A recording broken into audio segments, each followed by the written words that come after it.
North Atlantic treaty organisation नावाची एक संघटना दुसऱ्या महायुद्धानंतर जन्माला आली. ती जन्माला येण्याचं कारणच असं होतं की USSRची जी समोरची शक्ती होती तिला वीक करण्यासाठी किंवा तिच्या समोर एक सगळ्या युरोपियन राष्ट्रांची आणि अमेरिकेची एक ताकद मजबूत दाखवण्यासाठी ही संघटना निर्माण केली गेलेली होती.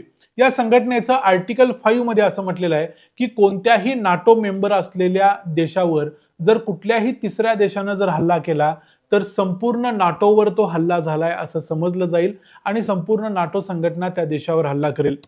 पण आता इथं झालंय असं की अमेरिका ग्रीनलँड घेण्यासाठी धमकी देते आहे आणि ग्रीनलँड हा जो प्रांत आहे किंवा हे जे बेट आहे ते आहे कोणाकडे, तर ते आहे डेन्मार्ककडे. डेन्मार्क स्वतः नाटोचा मेंबर आहे, अमेरिका देखील नाटोचा मेंबर आहे. नाटोचा मेंबर काय, अमेरिका एक प्रकारे त्या नाटोचा कॅप्टनच आहे. पण तरी देखील आता दोन नाटोच्या देशांच्या मध्ये जर युद्ध झालं तर नाटो संघटना काय करणार हा प्रश्न आहे. त्यामुळे नाटोचं अस्तित्व भविष्यात राहणार की नाही हा प्रश्न आता निर्माण झालेला आहे. याच बरोबर मग दुसरा प्रश्न असा आहे की ग्रीनलँड घेण्यासाठी डोनाल्ड ट्रम्प इतकी धमकी का देत आहेत. मग हे ग्रीनलँड आहे तरी कुठं, ते अमेरिकेला का हवं आहे आणि ग्रीनलँडचे म्हणजेच डेन्मार्कचे जे प्रमुख आहेत, डेन्मार्कच्या ज्या पंतप्रधान आहेत त्यांनी याबद्दलची काय धमकी अमेरिकेला दिली आहे, या सगळ्या गोष्टी समजून घेऊया आजच्या या व्हिडिओमध्ये. मी आहे रणजित यादव आणि तुम्ही पाहताय द मराठी बाणा. सगळ्यात पहिल्यांदा समजून घेऊया ग्रीनलँड आहे तरी कुठं. तुम्ही जर आज जगाचा नकाशा बघितला तर नॉर्थ अमेरिका म्हणजे अमेरिका, त्याच्यावर कॅनडा आणि कॅनडाच्या वरच्या बाजूला आर्क्टिक महासागरामध्ये ग्रीनलँड नावाचं हे एक बेट आहे. हे आकारानं जरी भलं मोठं दिसत असलं तरी प्रत्यक्षात याचा आकार एवढा मोठा नाही. तो आकार तसा का दिसतोय ते परत कधीतरी एका दुसऱ्या व्हिडिओमध्ये सांगेन. पण त्याचा आकार थोडासा कमीच आहे. भारताच्या एकूण 4 भाग केले तर चौथा भाग जेवढा असेल तेवढं हे ग्रीनलँड नावाचं बेट आहे. या बेटावरची लोकसंख्या फक्त 56,000 आहे. मूळचे हे ग्रीनलँडिश असणारे लोक आहेत. ते म्हणतात की आम्ही डेन्मार्कची जरी कॉलनी असलो तरी आम्ही डेन्मार्कचे नागरिक नाही, आम्ही ग्रीनलँडचे नागरिक आहोत. मग इथं मुद्दा असा आहे की हे ग्रीनलँड नावाचं जे बेट आहे ते स्वतंत्र नाही, म्हणजे यांच्यावरती डेन्मार्कचा कंट्रोल आहे. जसं भारतावरती स्वातंत्र्यापूर्वी इंग्रजांचं राज्य होतं, जसं वेगवेगळ्या देशांच्या वरती जसं फ्रेंचांचं राज्य होतं, कुठं जर्मनीचं राज्य होतं, युरोपमध्ये आफ्रिकेमध्ये वेगवेगळ्या ठिकाणी या युरोपियन सत्तांची काही कॉलनीज होत्या, तशाच पद्धतीची ही एक ग्रीनलँड नावाची कॉलनी आहे ती डेन्मार्कची आहे. डेन्मार्क हे तुम्हाला माहिती आहे की युरोपमधलं एक महत्वाचं असं राष्ट्र आहे.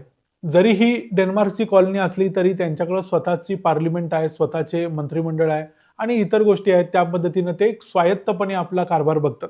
आता मग प्रश्न असा निर्माण होतो की अमेरिकेला ग्रीनलँड हे बेट का हवं आहे. खरं तर त्यांचा तिथं घेण्याचा काही अधिकार नाही, ते आहे देखील त्यांच्याच एका मित्र राष्ट्राचं. या ग्रीनलँडकडून अमेरिकेला काही धोका पण नाही, पण तरी देखील अमेरिकेला ग्रीनलँड हवं आहे. आणि अमेरिकेला हे हवं असण्याची 2 कारणं सांगता येतील. एक सांगायची म्हणून काय सांगायची अशी कारणं आणि त्यांची ऍक्च्युअल कारणं म्हणजे खरी कारणं. त्यातली सांगायची म्हणून सांगितली जाणारी अशी कारणं आहेत ती म्हणजे नॅशनल सिक्युरिटी. अमेरिकेचं म्हणणं आहे की अमेरिकेच्या राष्ट्रीय सुरक्षिततेसाठी ग्रीनलँड हे बेट अमेरिकेकडे असणं महत्वाचं आहे. कारण तिथं असं होऊ शकतं की भविष्यात चायनाचा आर्क्टिक रिजनमध्ये म्हणजे आर्क्टिक महासागर जो आहे त्या प्रभाव तिथं वाढू शकतो आणि तिथं तो जर वाढला तर मग अमेरिकेला धोका निर्माण होईल, म्हणून त्यांना हवा आहे. रशियाची जर संपूर्ण वरची बाजू बघितली तुम्ही तर ती संपूर्ण आर्क्टिक महासागरातच आहे. त्यामुळे रशिया देखील तिथं प्रभाव टाकू शकतो. त्यामुळे रशियापासून वाचवण्यासाठी देखील त्यांना तिथं पाहिजे. तिसरी गोष्ट म्हणजे अमेरिकेला तिथे एक परमनंट बेस हवा आहे, जो त्यांना कुणीतरी काढा असं भविष्यात येऊन सांगणार नाही. कारण आता देखील तिथं अमेरिकेचा एक मिलिटरी बेस आहे, तो 1952 पासून तसाच आहे. त्यामुळे अमेरिकेला तिथं आता परमनंटली पाहिजे, जेणेकरून त्यांना तिथून कोणी काढू शकणार नाही. पण ही झाली सगळी सांगायची कारणं. आता खरी कारणं काय आहेत.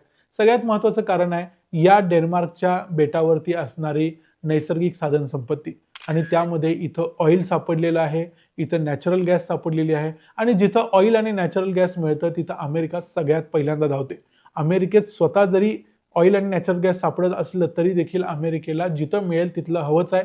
व्हेनेझुएला मधलं देखील हवं होतं, त्यामुळे त्यांनी व्हेनेझुएला देखील ताब्यात घेतला. आता व्हेनेझुएला अमेरिकेला तेल विकणार आहे. तसंच ग्रीनलँडमध्ये देखील अमेरिका तेल काढायचा विचार भविष्यात करू शकते. त्यामुळे इथं अगोदर बर्फ पडलेला होता, तो बर्फ आता कमी झालाय, कारण ग्लोबल वॉर्मिंगमुळे बर्फाची चादर हळूहळू जशी निघत चाललेली आहे तसं हे आता एक्स्ट्रॅक्शन करणं किंवा मायनिंग करणं देखील सोपं होणार आहे.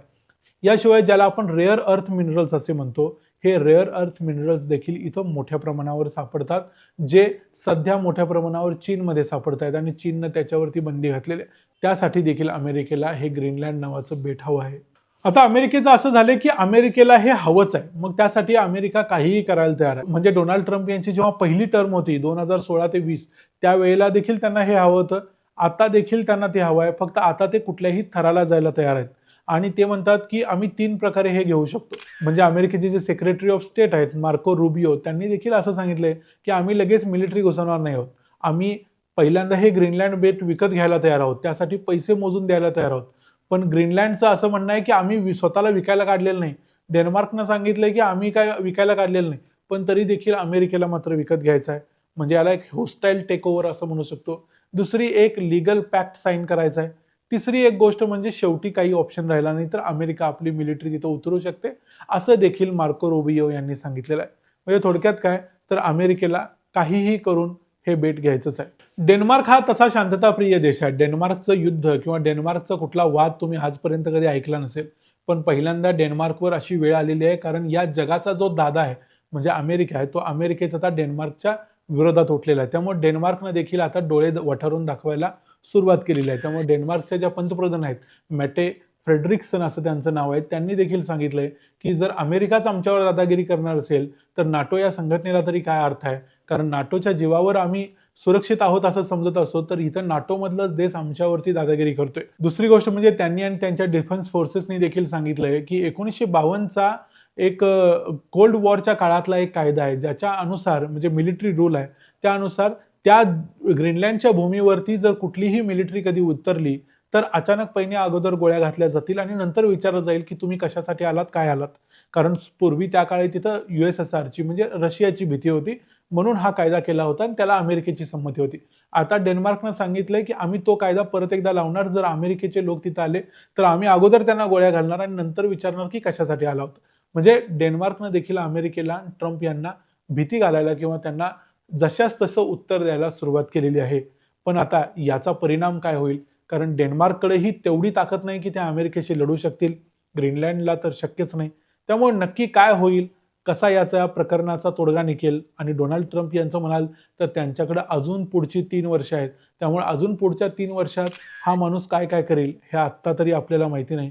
त्यामुळे ग्रीनलँडचं भविष्य मात्र आता अधंतरीच आहे. डेन्मार्कनं भलेही काही जरी म्हटलं तरी ग्रीनलँड वाचवणं डेन्मार्कला शक्य नाही. यासाठी सगळ्या जगातल्या देशांनी एकत्र यायला पाहिजे. सध्या तरी युरोपमधले 6 महत्त्वाचे देश पुढे आलेत आणि त्यांनी सांगितलं की आम्ही डेन्मार्कच्या मागे आहोत. पण असं जगातल्या सगळ्या देशांनी पुढे येऊन त्याला विरोध करावा लागेल, अन्यथा हे काही होणार नाही आणि अमेरिका त्याचा ताबा घेतल्याशिवाय राहणार नाही. या संपूर्ण मुद्द्याबद्दल तुम्हाला काय वाटतं, ही गोष्ट तुम्हाला समजली का, ते देखील आम्हाला कमेंट्समध्ये जरूर सांगा. व्हिडिओ आवडला असेल तर व्हिडिओला लाईक करा, चॅनलला सबस्क्राईब करा. पुन्हा भेटू पुढच्या व्हिडिओमध्ये. तोपर्यंत पाहत रहा द मराठी बाणा. जय हिंद, जय महाराष्ट्र.